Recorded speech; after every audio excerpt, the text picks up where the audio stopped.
really super happy about that. And I'm not going to repeat everything that was in my report. Obviously, I wanted to make sure that you had a good idea of what our district priorities are. We're really not layering in a lot of new things. I would say restorative justice is a new concept for us, but most of these other things we've been working at. And it's just really about refining those and getting better at them, getting better at planning, right? Lesson planning and using our intentional planning tools. And other than that, we are tightening up our protocols for absenteeism. And now that the city is passed the ordinance, we have, I think, a few more teeth to that to really focus in on that. We really try to be super supportive of families. We always start by removing the barriers with them before we just go on to the next step. We have meetings with them. We do all of those. So, but really tightening up our systems and calibrating those from school to school. And so we're saying the same thing to all parents. And going back and really tightening up our early literacy protocols and systems, and that early literacy grant will really help support that. Safety, that's just refining too. And so those of you that are new, remember all our doors are locked all the time. Those are exterior doors, those are interior doors. So a teacher's classroom door is locked, as well as our exterior doors. And then of course we've all been trained on our standard response protocols, which are on the backs of our badges. We're going to get you all some badges as well. But in addition to that, really honing in, we got our EMS system, which is our emergency management system, up and running through Catapult. We're still training on that, refining that, but we feel really, really good about that. And everybody's trained. We have Narcan is in every building, and people have been trained, yes, and we don't have to use that. And I do want to mention, if you drive around to by our middle school or our high school, you will see that we are under construction. Don't the windows look great though?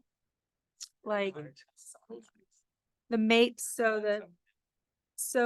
they're MAPES panels, so you're going in and they're putting the kind of the red MAPES panels, so it's doesn't look like what it was before, it looks different. Yeah. And those are called MAPES panels. So, and the thing that probably most people don't realize is the top of that building is windows. The old part of the building, it's just painted over, so you don't know that they're windows. There's those old block windows, right? And so there's also this asbestos removal from all of that. So they're blocking off 4 classrooms at a time. They're relocating those classrooms to different classrooms, doing 4 at a time and doing all those windows, but it makes it look like a completely different building, I think. Much newer. Yeah. Much more. Yeah. So nope. Original windows. Schedule? Are you with houses? Ahead of schedule. Oh, fantastic.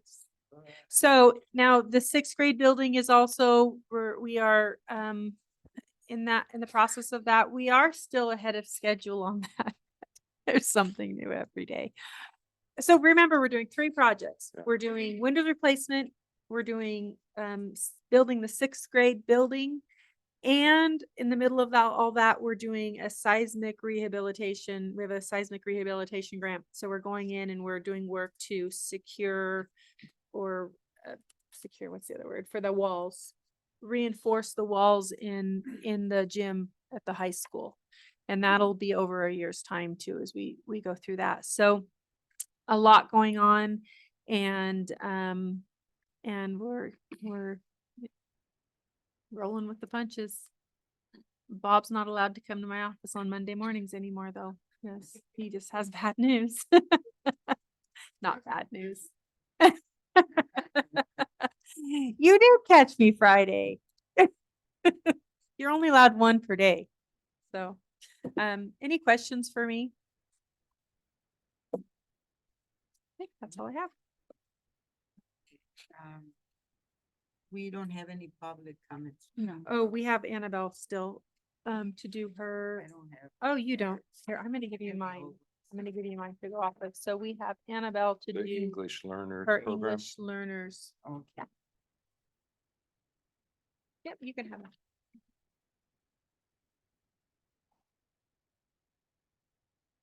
Thank you and good evening again. We have the annual report in front of you.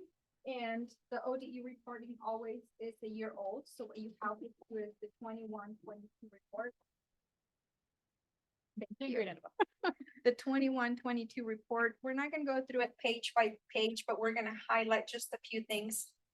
As you might remember, those of you that were here last year, as part of an ORS, the Oregon Department of Education directs us to prepare, to share the annual report that they have prepared on the English Learner Program, the funding and student outcomes. And the intention of the report is to describe the population of English learners in Oregon, and then also provide a summary of district and state progress towards meeting their needs and objectives. This report is for all Oregon students, so it's not broken down to by district, so we don't have exactly all the data that they have. But in a nutshell, just in Ontario, we continue to hold steady. We have typically between 200, 250 EL students. And for those of you that are not familiar with English learners, they are the students that are learning English as a second language. And they vary in age. I was gonna say age and size. They vary in age. The majority of our EL students are in the, I know, I'm ELL too, so. The majority of our students are in the elementary group, but as we get newcomers from other countries, we also find that we get 5 or 6 new students every year at the high school or secondary level as well.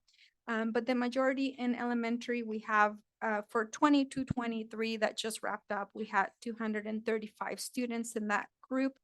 We had Spanish speakers, Arabic, Dutch, Russian, and Somali. So we have less languages than in the previous years, as Nikki was pointing out. We do have a lot of plans in place to improve instruction for our students.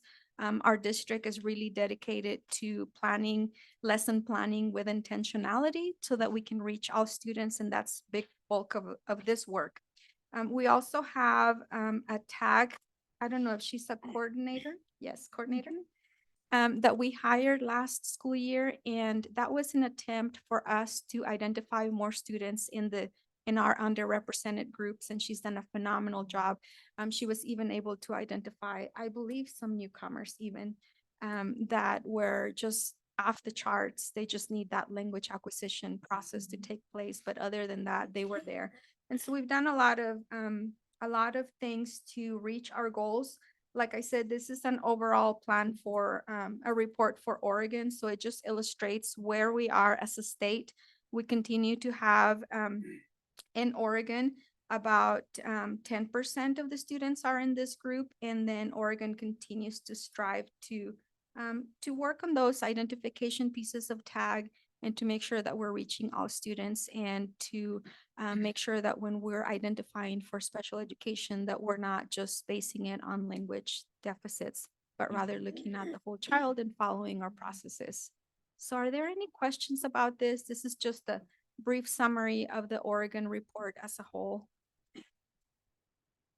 Annabelle, would you give us a report sometime of our district? Yes, I can do that. I have requested the individual data for our district. I just haven't received it yet, but I can do that in the future. Because ethnic makeup would be so distinctly different from the average, right? Yes, yes, Yeah. yeah, Would definitely. it be for the 21-22 school? Yeah. Yes, yeah. And can you tell us how they identify Mhm. the So, tag yeah. students that speak Spanish? Yes, so Melissa might have to help me with this because she oversees that, and Jody. They're are you tag teaming? Tag teaming the tag program. But they have implemented a new assessment system and new processes to make sure that we're not relying only on language to identify students. So even if the student doesn't speak the language very well, they still have a way to show what they know with different, yeah.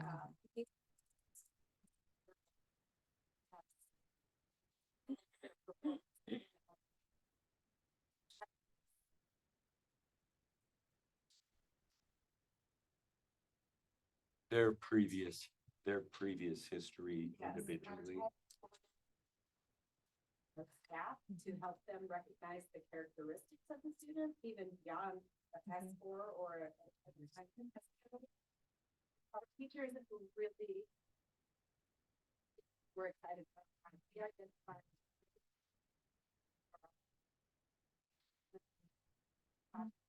Exceptionality.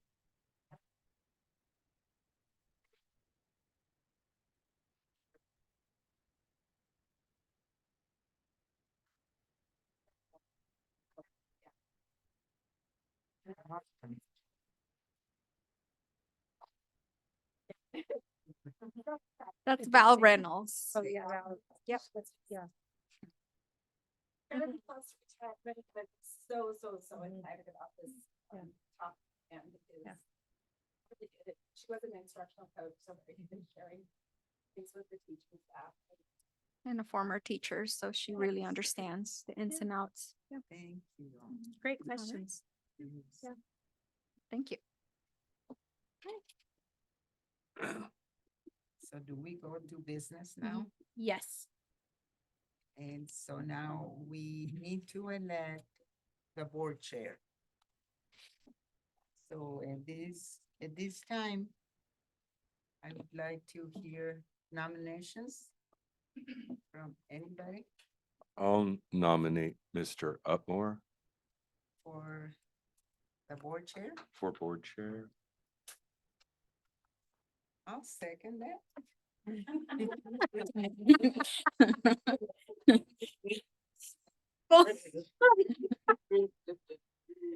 Yes, let's go. Are there any other nominations? Can I move to close not nomination? What's the? And I say make all in a favor. motion to elect Brett. Okay, everyone in favor, say aye. Aye. We have a new one. That was called railroaded right there.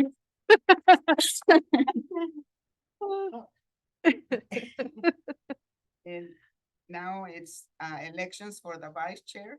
Well, I propose an old one.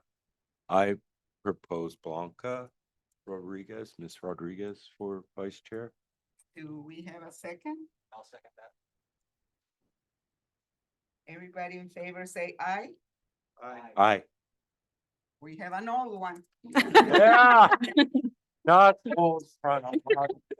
You've just done the Good gig, job, Matt. but see how people get along in here? No, always work together. Thank you.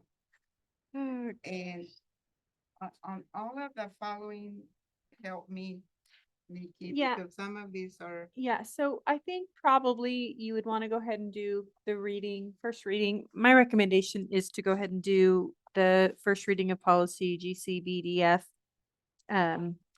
Do that separate, do number 4 separate, and probably number 5 separate, and 6. And then if you want to group any, you could group the resolutions.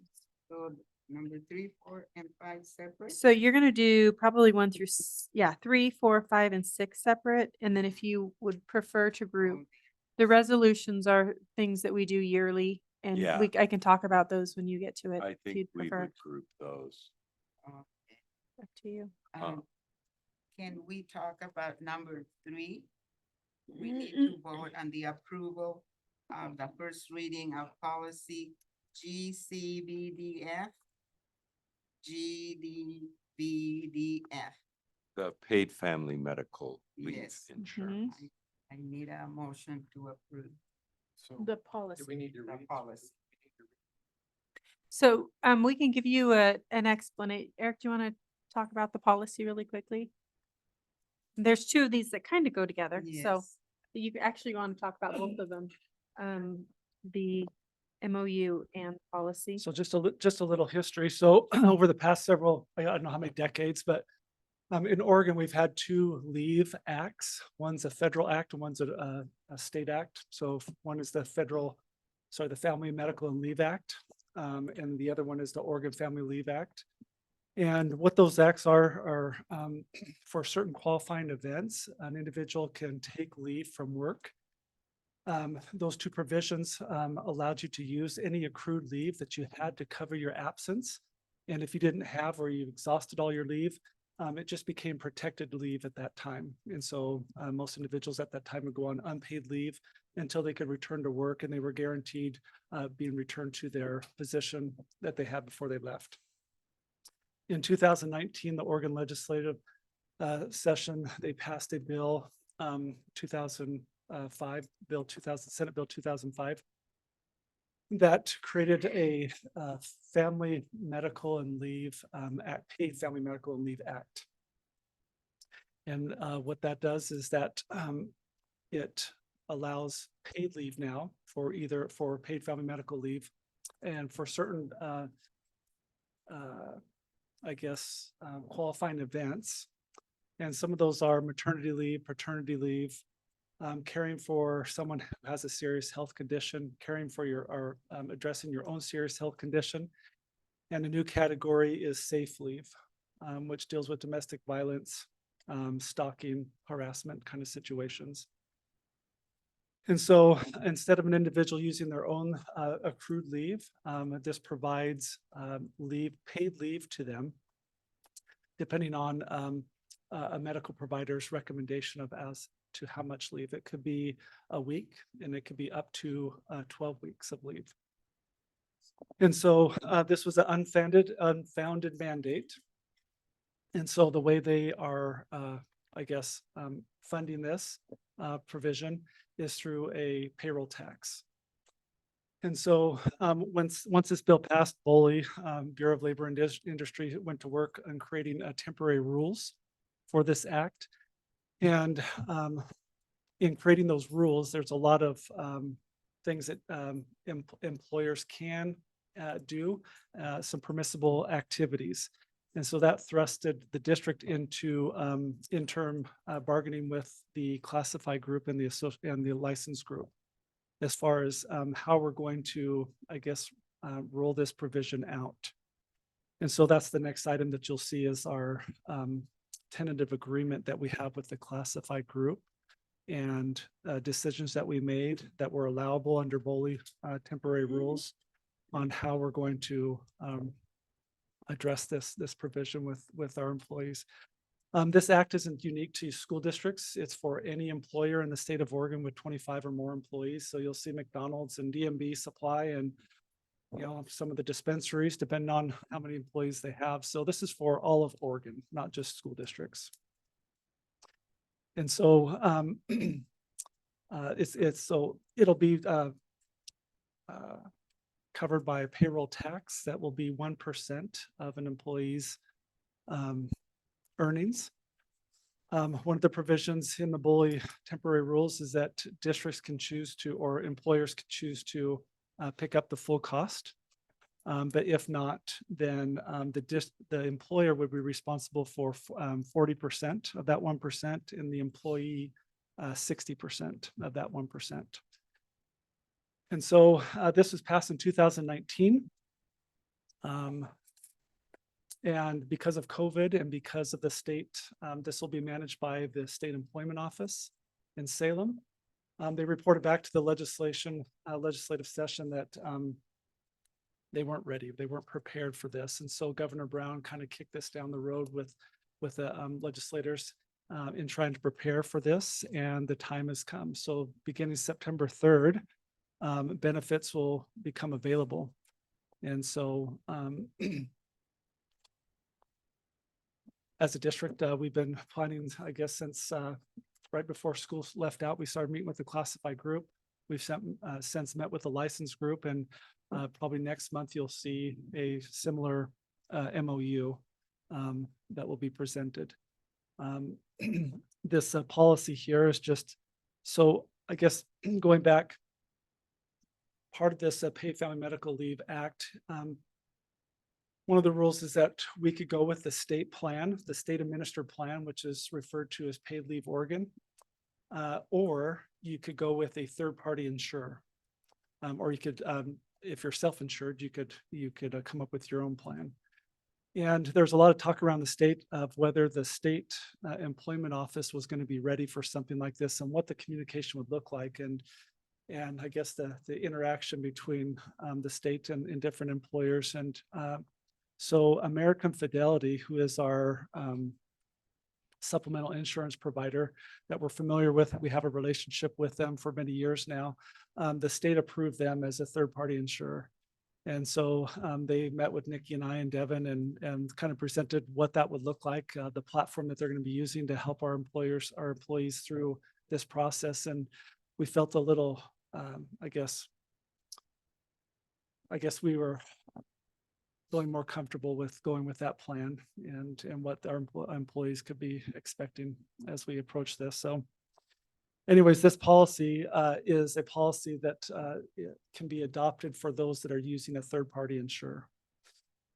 And probably next month, once we have our MOUs in place that kind of spell out the decisions that we're making, we'll be coming back and presenting an administrative rule that's associated with this policy that's more detailed as far as the decisions and what this provision does for each of our employees in the district. So I think that's probably enough summary, but if there's questions, yes, Brett. So there's a 1% tax, payroll tax.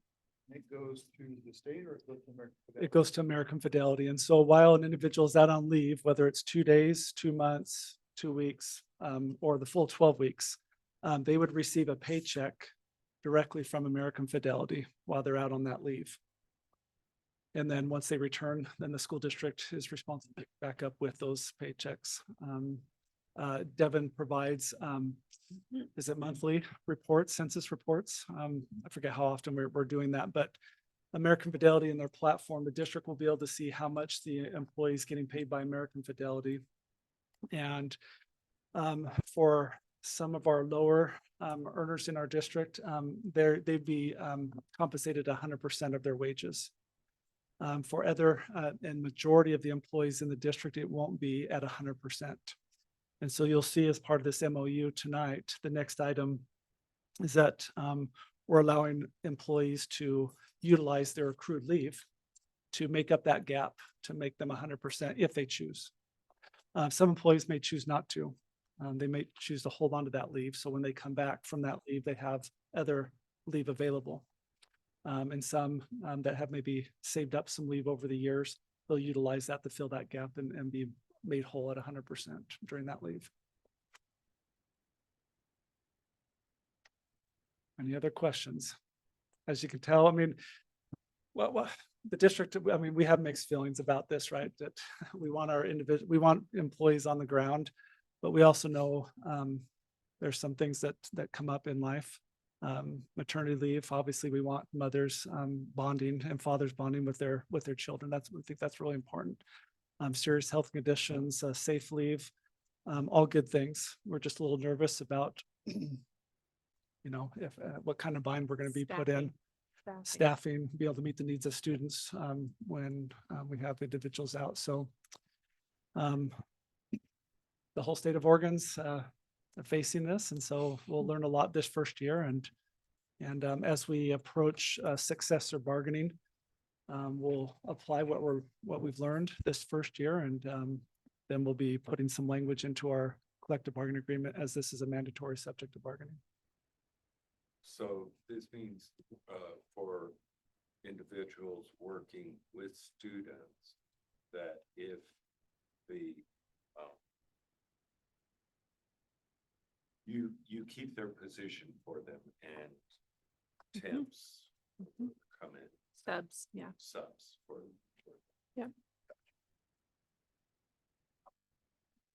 Yeah, in many cases, I mean, some of our classified staff, we just won't have subs for. Understood.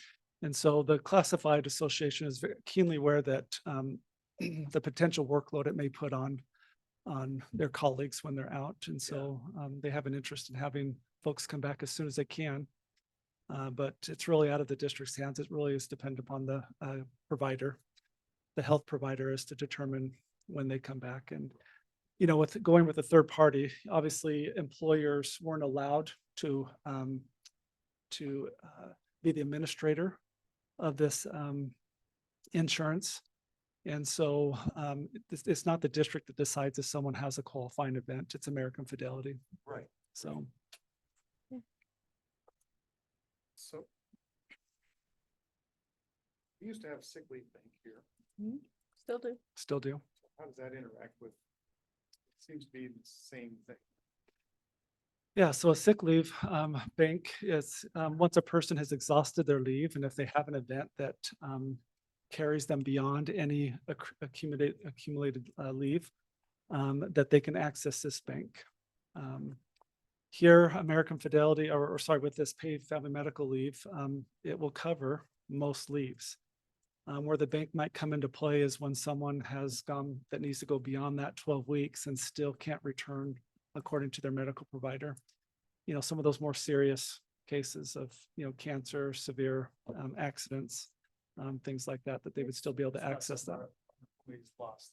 No, Mm-mm. it's still in place. And the sick leave bank itself is, there's some language in there that talks about the severity of a life threatening, I think it's a Yeah, life threatening That illness requires that requires, hospitalization. yeah, so it used to be different. It used to be that you could use it, we didn't have that language in there.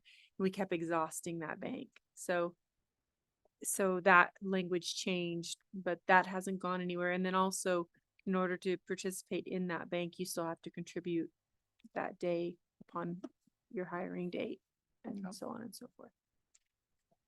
So this policy is brief, but it spells out our commitments as a district, that we're not just going to put in small letters, you know, at the bottom of the baseboard in the bathroom, you know, publicizing this policy. I mean, we have to let our employees know about this and their rights, and we walk them through, just like we did with with family medical leave and Oregon family leave. We'll walk them through this and let them know what their rights are, and work with American Fidelity in helping them make a claim and making sure they understand how to do that.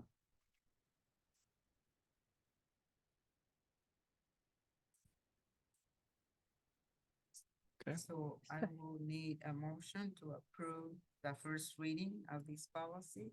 So you could actually probably group 3 and 4 if you'd like. Okay, 3 and 4, because it's both. I just want to stay up here just to see if there were any questions about the MOU itself, any of the provisions in there. What you have in your hands represents already a tentative agreement with the Classified Association. They'll be meeting on September 6th to vote on this. Motion pass. G, C, D, E, F, G, E, F. Paid family leave insurance and the MOU between the Oregon School Employees Association and Non-Ontario School District. Second. All in favor? Aye. Aye. And let's move to number 5, approval of emergency operations plan. So this is a requirement of the Oregon Department of Education, pretty straightforward plan. I know Jody compiled this together, and it already has been submitted to Oregon Department of Education. Anything else you want to say, Jody? I guess what to know about that, it's huge.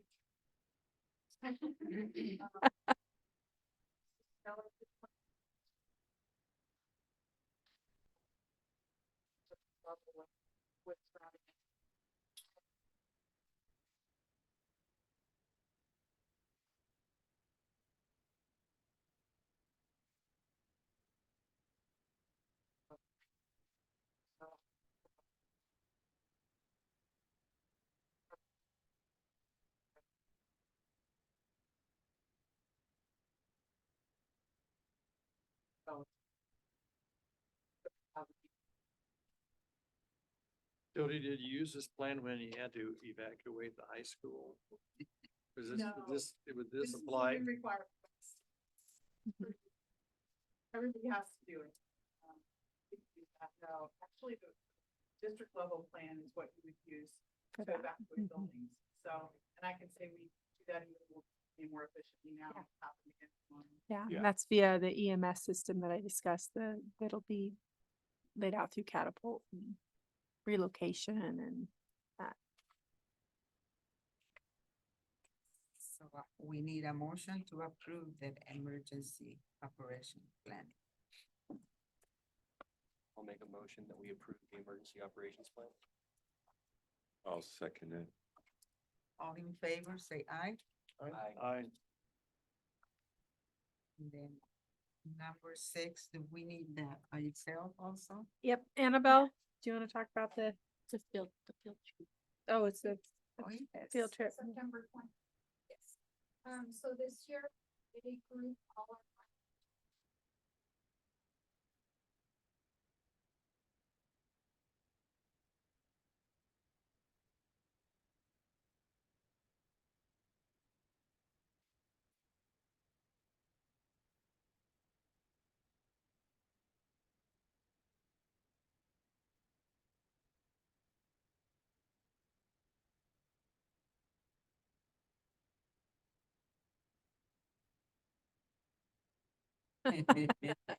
So it's about 20 people? students and then parents, 1 or 2 parents.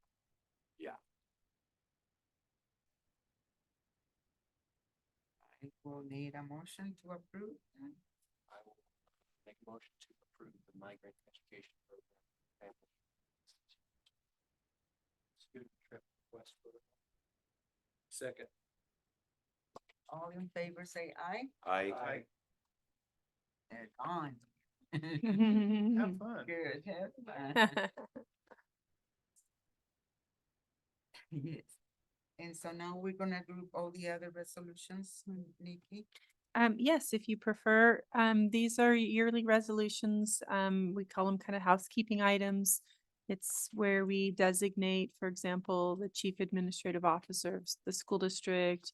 We do things like, designating budget officers and board meeting day, deciding on board meeting days and newspapers and those kinds of things. They're pretty straightforward, but it is something that we have to do yearly. Ms. Are you in Albasu, are agreement? there any new ones this year or are these ones we did? That you've done all of these We've done before. all Yep. Every year, yeah. No Mhm. nuance, new Nope. things? No. Okay. Do we always meet on the fourth Monday? That change? We've been meeting on the fourth, we might have met on the third Monday for a while, but it's been the fourth Monday. It seems to be the one day in the week that people have open. Especially if you travel, a lot of times those traveling plans go Thursday, Friday. So, we used to have them forever ago on Thursdays. I think everyone in this county, I believe, has all of their board meetings on Mondays now because it was about the only day that was available, but I think part of what's smart about it is if it's the last Monday Monday. of the month, you're not tracking, oh, I'm Yes. sorry, I thought it was the Yeah. third week. yeah, the only thing is there's a few, there may be a few that have a fifth Monday, Yeah, but for the most part, they're pretty straightforward. well, and we'll always discuss. it. Yeah, we do. And if any of them fall on a holiday or near on a break or something, we usually discuss those up front Huh. and determine to change it or whatever. So, Yeah.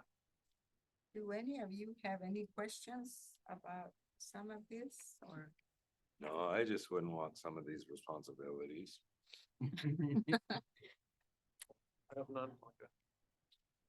So I'm waiting for a long motion. I guess I do have a comment though. Okay, On our audit firm, I know the college. I think this is the same firm they have and the cost went up $70,000. no, they use a different firm. And they didn't get another, they had a RFP and nobody responded. Right. We still use Polly Rogers, who we've been with them for 4 years now or Yeah, so. Was there ever a philosophy that changed them out? I used to be told I had to do that, but I don't. hear No. people worrying about No, we're pretty limited on know, finding some yeah. of these.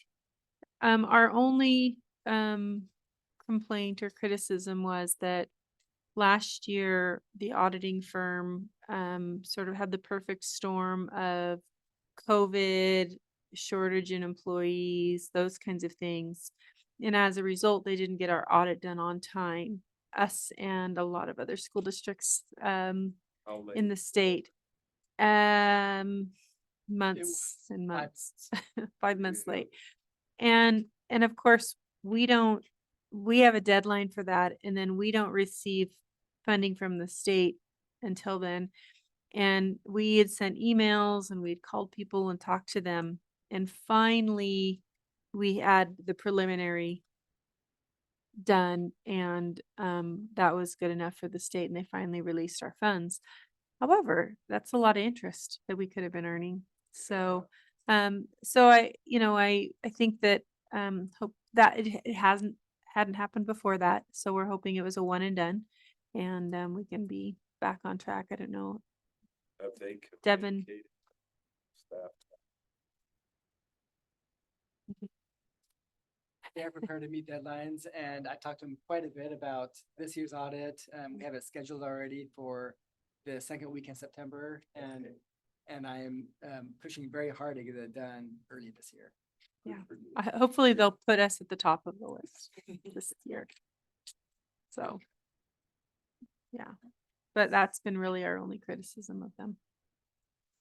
Make a motion to pass resolution 23-01, 23-02, 23-03, 23-04, 23-05, 23-06, 23-07, 23-08, 23-09, 23-10, 23-11, 23-12, 23-13, and 23-14. I can put the titles to that if you want me to.